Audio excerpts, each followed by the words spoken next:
देखिए 2 दिन पहले वीआईपी के जो अध्यक्ष हैं मुकेश सहनी, उनके पिता की हत्या दरभंगा स्थित उनके निज आवास पर कर दी गई थी और किसी धारदार हथियार से की गई थी। इसको लेकर तमाम विपक्ष के नेताओं ने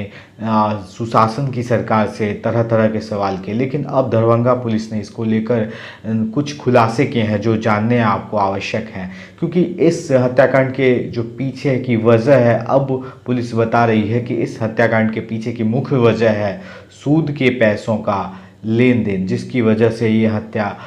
कांड को अंजाम दिया गया। दरअसल मुकेश सहनी के जो पिता हैं वो दरभंगा स्थित अपने आवास पर ही रहा करते थे। कई दफ़ा उनसे कहा गया था उनके बेटों को द्वारा कि आप पटना में आके रहिए, लेकिन वो अपने ग्रामीण प्रवेश के रहने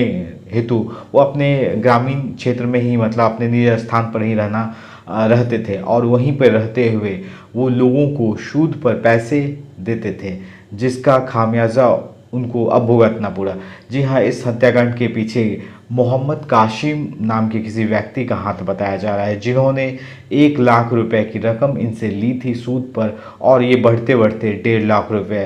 लगभग इन्होंने पेड किया था। उसके बावजूद भी ये रकम बढ़ती ही जा रही थी, जिसको लेकर ये लगातार इनके पास जा रहे थे खबरों के अनुसार कि ये कुछ रकम कम कर दीजिए या हमें माफ़ कर दीजिए। चूँकि ये जो मोहम्मद काशिम है, इनका बिजनेस भी ठप हो गया था, बेरोज़गार हो गए थे। इसको लेकर इनके बीच और काशिम के बीच तथाकथित बातें होती हैं और जब बात नहीं मानी जाती है तो निश्चित तौर से ज़मीन के कागज़ात भी इन्होंने रख रखे थे उसके सूद पे पैसे देने के एवज़ में, जिसको लेकर बीती रात वो गया और फिर इस जघन्य कांड को उन्होंने अपने साथियों की मदद से अंजाम दिया। ऐसा दरभंगा पुलिस का कहना है, जिन्होंने प्रेस कॉन्फ्रेंस में कहकर किया है।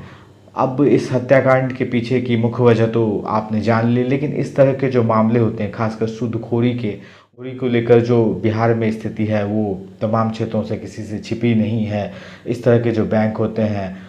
खासकर इसको गुंडा बैंक के तहत जाना जाता है और निश्चित तौर से ये समझा जाता है कि जब ये गरीब किसी व्यक्ति को अपनी रकम को देते हैं और उसके बाद उससे हाई रेट पर पैसा वसूलते हैं, तो वो कहीं न कहीं लोगों के लिए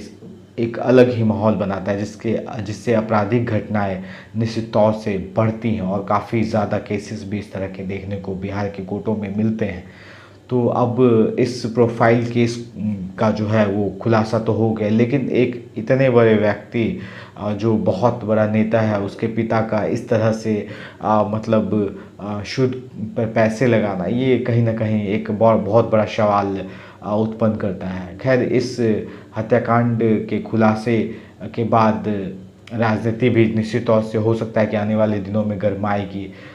फिलहाल इस खबर में इतना ही, लेकिन इस तमाम खबरों को पाने के लिए फ़ौरन हमें लाइक कर ले, शेयर कर ले, सब्सक्राइब कर ले। यूट्यूब, फेसबुक, इंस्टाग्राम पर हम उपलब्ध हैं तथा हमारे तमाम सोशल मीडिया लिंक्स को अपने दोस्तों, रिश्तेदारों, परिचितों को भी शेयर कीजिए, साझा कीजिए, मजबूत बनाइए हमें। अपना बहुत बहुत ख्याल रखिए, बने रहिए हमारे साथ और देखते रहिए कटिहार लाइव।